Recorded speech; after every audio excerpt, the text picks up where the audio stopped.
Olá, pessoal. Estão gravando aqui uma discussão, um comentário sobre as atividades de outubro, né, da nossa disciplina de biologia.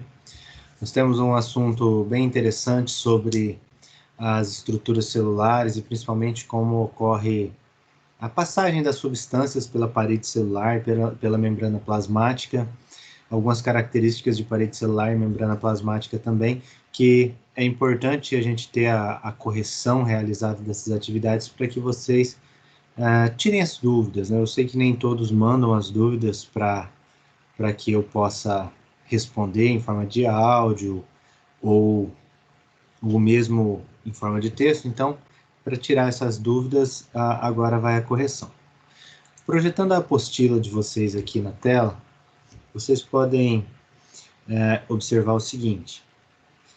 Nós iniciamos, né, como todos que fizeram a leitura da apostila, com a introdução à citologia, uma classificação de seres entre multicelulares e unicelulares, mostrando também a diferença de tamanho das células. E na primeira atividade a gente vem com a distinção entre células procarióticas e eucarióticas. Então, o que, né, as células podem ser classificadas em procarióticas e eucarióticas, se levarmos em consideração a ausência ou presença de que estrutura? Então, a resposta correta é a letra C, a presença de carioteca, que é a membrana nuclear. Seres com membrana nuclear são eucarióticos. Eu significa verdadeiro, então a verdadeira carioteca. E procariótica anteriores à carioteca, que não tem.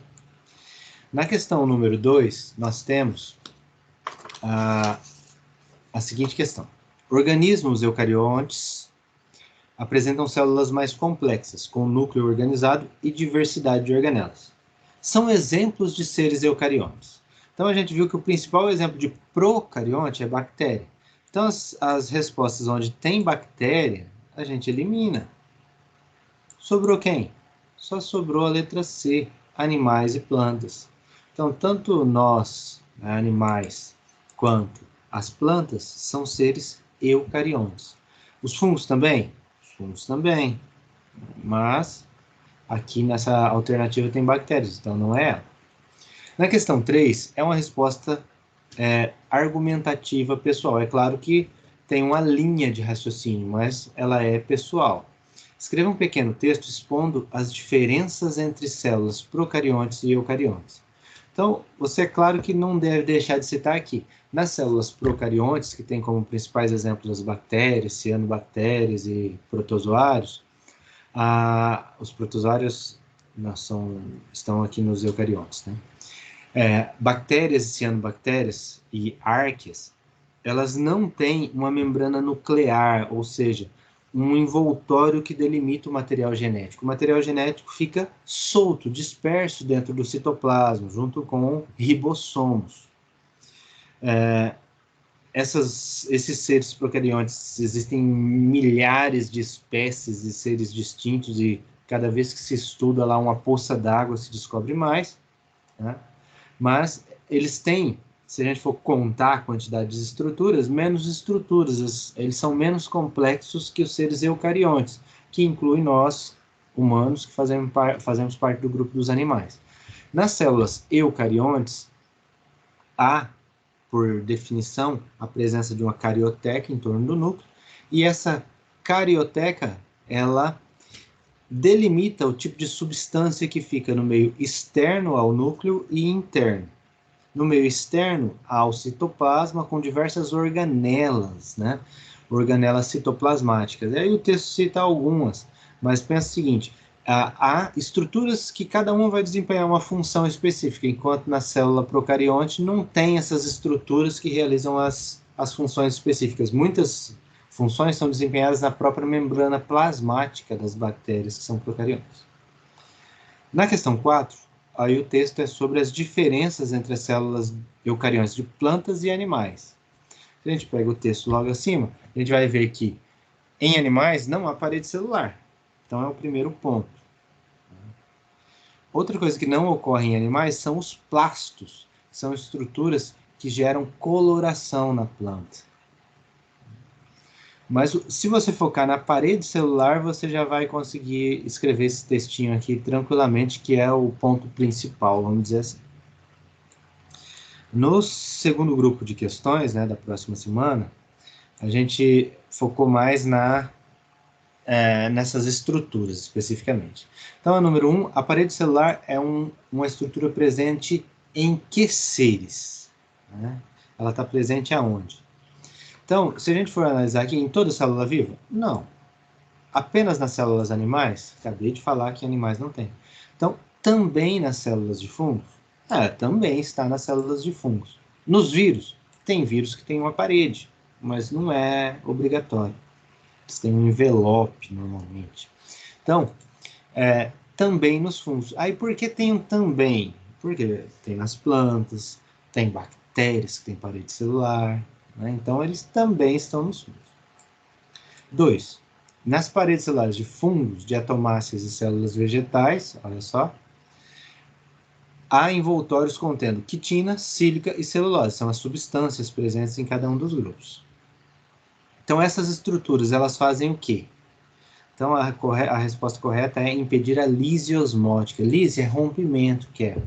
E um meio hipotônico é um meio que tenha menor concentração de substâncias dissolvidas. Ou seja, se você coloca uma célula, né, um fungo lá em uma água com pouca concentração de substâncias dissolvidas nela, a tendência é que esse fungo vá absorvendo água. Ele vai parar de absorver quando a parede celular limitar, porque ela limita o aumento do volume da célula, por exemplo.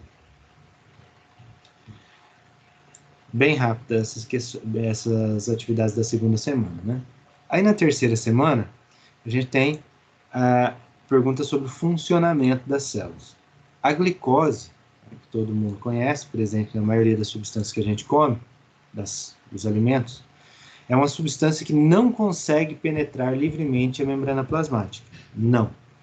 Para que seu transporte ocorra para dentro da célula, que é lá dentro da célula que a gente usa ela, é fundamental a ajuda de proteínas chamadas permeases. Então, tem proteínas permeases que fazem com que a substância possa entrar. Esse tipo de transporte sem gasto de energia, olha só, sem gasto de energia, recebe o nome de osmose? Não. Osmose, a gente tem que lembrar que é passagem de água. Bomba de sódio e potássio? Também não. Por quê? A gente viu no texto anterior que bomba de sódio e potássio tem gasto de energia, é um transporte ativo. A gente fica entre difusão simples ou facilitada. Aí é só voltar um pouquinho na apostila que a gente vai achar aqui, ó, eu até deixei marcado para vocês visualizarem aqui. Olha só. Difusão simples, sem a necessidade de proteínas de transporte. Difusão facilitada, ocorre com o auxílio de uma proteína de transporte. Então, se tem uma proteína que faz a passagem, né, que ajuda na passagem da substância, nós temos a resposta certa, a difusão facilitada. E a última questão aqui da semana 3, explique o que é transporte ativo e por que esse processo recebe esse nome. Então, vocês vão ter que voltar aqui, né? Tiveram que voltar aqui, fazer a leitura, né? Abaixo da difusão aqui, quando a gente fala de transporte ativo. E, sobre o transporte ativo, a gente tem que lembrar que é um transporte com gasto de energia. Ou seja, a célula tem que trabalhar ativamente para que a substância passe através da membrana, ou para dentro ou para fora. Então, por que recebe esse nome? Porque há uma participação ativa das estruturas da célula, e isso envolve gasto de energia. Aí você pode exemplificar citando como é que a bomba de sódio e potássio, a bomba TPase de sódio e potássio funciona, que está aqui no texto. Eu não preciso ficar lendo, repetindo o que está ali, beleza? Essa atividade complementar aqui, ó, que é uma prática, é muito legal, e quem realizar ela e mandar um videozinho curtinho explicando o que fez e quais foram os resultados, que é o que é pedido aqui, vai receber mais 5 pontos direto na média, tá? Para esse bimestre que contam essas atividades. Eu disse mais 5 pontos direto na média. Então, se você teria lá 5, você já vai ficar com 10 de média. Se você teria 7, você vai ficar com 10, porque não tem como ficar com 12, né? Mas vocês são convidados a realizar essa atividade, que é muito interessante, porque aí você vai ver na prática o que a gente está estudando aí sobre a passagem das substâncias através da célula, ok? Então, qualquer dúvida, como sempre, me mandem mensagem, entrem em contato e não deixe para a última hora, para o último dia do mês, enviar as dúvidas ou falar, eu não consegui fazer as atividades ou tal atividade. Tá com dúvida? Manda. A hora que eu ver, se por exemplo você mandou na sexta noite, eu não vou responder ali na sexta, no sábado, no domingo, mas eu posso responder na segunda-feira, tirando a sua dúvida para te auxiliar. Sem problemas, essa é a minha função. Valeu, gente? Então, seguimos juntos e vamos evoluindo sempre.